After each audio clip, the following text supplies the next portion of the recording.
It seems to me that conservation teaches us to see the landscape as a collection of discrete, manageable species, native or non-native, beneficial or invasive, as if each being can be measured in isolation, as if their histories don't bleed into one another. But the migrant plant, the migrant human, is rarely so tidy.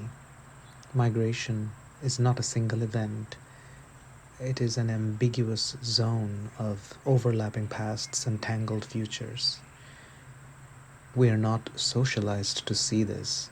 We're not taught to encounter the migrant as relational, as interwoven, as an interbeing.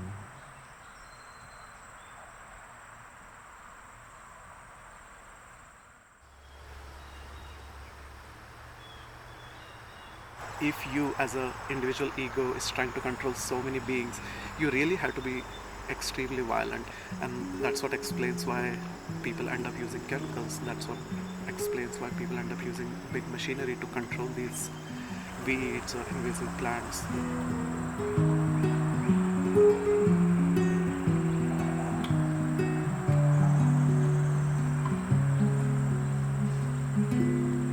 I am Piyush Labhsetwar. I work as farm and land stewardship manager at Grove Northampton. I came to the valley 4 years ago, following my partner, and I was leasing this land, which is right in front of me, a third of an acre, for doing an experiment in perennial agriculture. So I planted pawpaws and perennial wheat, and last year a position at Grove became open, which is the land stewardship position, and so I took that because it made a lot of sense for me to work here. And yeah, now I'm in my second year taking care of this land. I guess I was tending this third of an acre of the land right next to the river, and as you can see, there's a lot of knotweed behind me all along the river, and it is actually spreading into the farmland. So when I was leasing this land, the people who at Grow Food were warning me that you need to really be careful of knotweed. But then somebody else later told me that, oh, you can actually eat the shoots when they're really early, when the knotweed is coming up. So I then told my partner Efad, and I also brought some home to cook, and that really showed me that, oh, there's something else which is possible with this plant rather than me being watchful or like trying to always control it. So at this point, I usually will set the decal on the side to let it just keep dripping more. And when I'm doing my own thing If I at find home, other ways of relating to this plant, maybe we will be able to manage it differently. Like what if we are able to eat it in early spring? What if we are able to make paper with it later in the season when it is too fibrous to eat? What if we make medicine in the winter when the roots are dormant? Listening to this plant, listening to this land is encouraging me to explore these different ways of relating to this land. So I feel, land listening is helping me to explore different relationship with this knotweed. Yeah. Oh, yeah. so stir it. Paper that has been sized. So we're just going to pass it around. There's more over there, but now pass it around. Take one.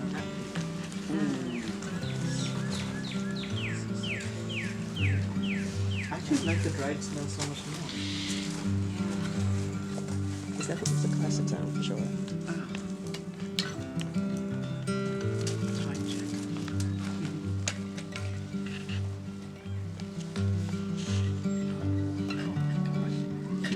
As it so happens. Yeah.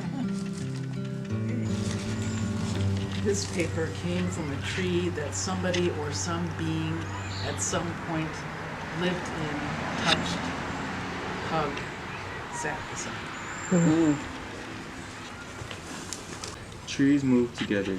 Their roots entangle in a desire to live.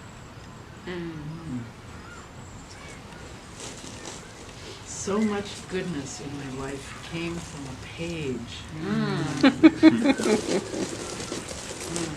We are all connected.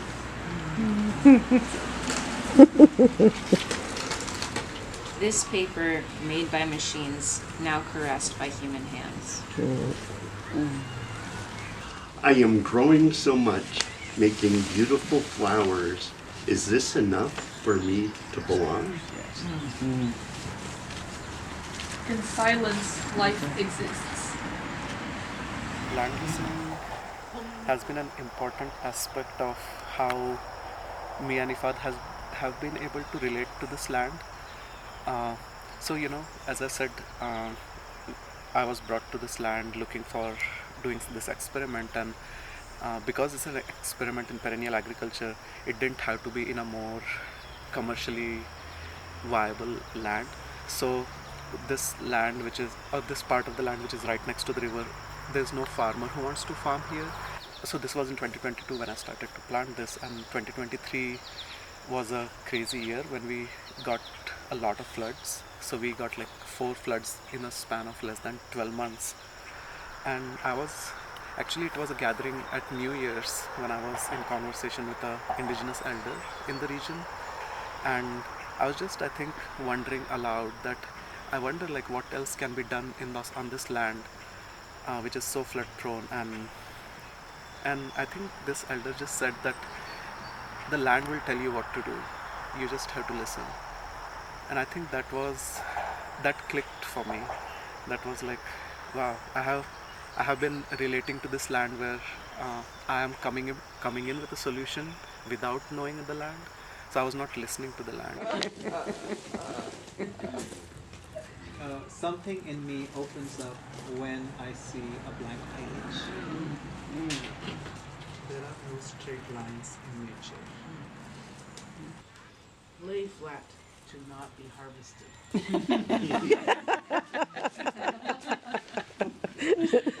Brilliant. It's like, I think that'd be the closing line of the video. Waves that keep growing up every time you harvest them. After a week, they grow up again.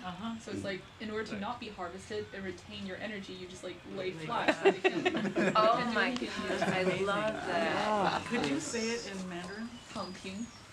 That's it? Yeah. Lay flat. Wow. So I think when I heard this elder tell me, you have to listen to the land and the land will tell you, that's when I started to think about like, oh, I really need to notice what is around me, what is actually doing well, because life is happening on this land irrespective of what humans do.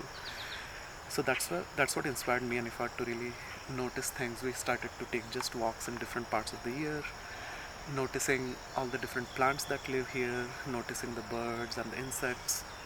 That's what also inspired us to confront the knotweed which is here, and it is also telling us something. It's like, are we ready to listen to what it is trying to tell us? And that's what inspired us to not just relate to knotweed as something to be afraid of or control, but what is knotweed telling us?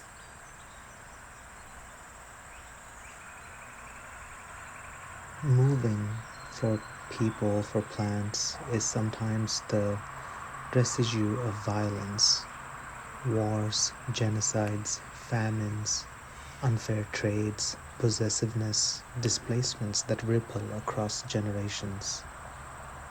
Migrants carry both pain and privilege into other lands. I know that I too take up space in the soil that colonizers disturbed.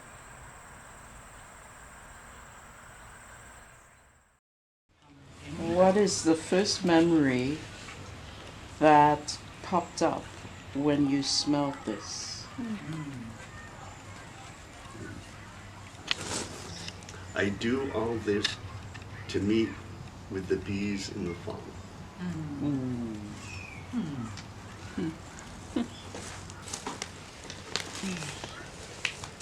Once denied to people who look like me.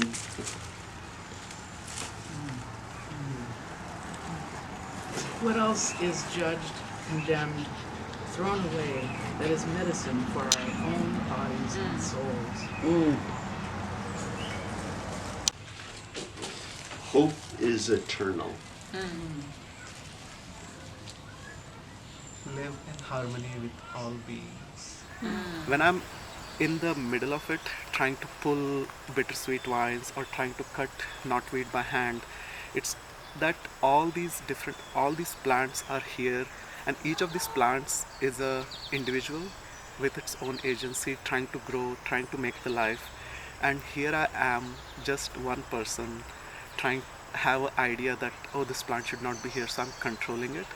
And I just always feel so small when I'm amongst them, that, oh, there are so many beings and intelligences around me, and here I am, just one person trying to control them. Just, I'm so curious about that feeling of like feeling so small amongst this forest of living beings. What am I doing? Who am I to dominate and manage the environment? I'm helping with the invasion. All that exists now is the motion, my ego animating me to cut, cut, cut, as if conquest can ever be restorative, as if displacement, rule, and control could solve the problem of presence. Why am I trying to control the very language to articulate this knotweed dismantling? The Itadori knotweeds fall. They're everywhere. I'm a tiny ego among them.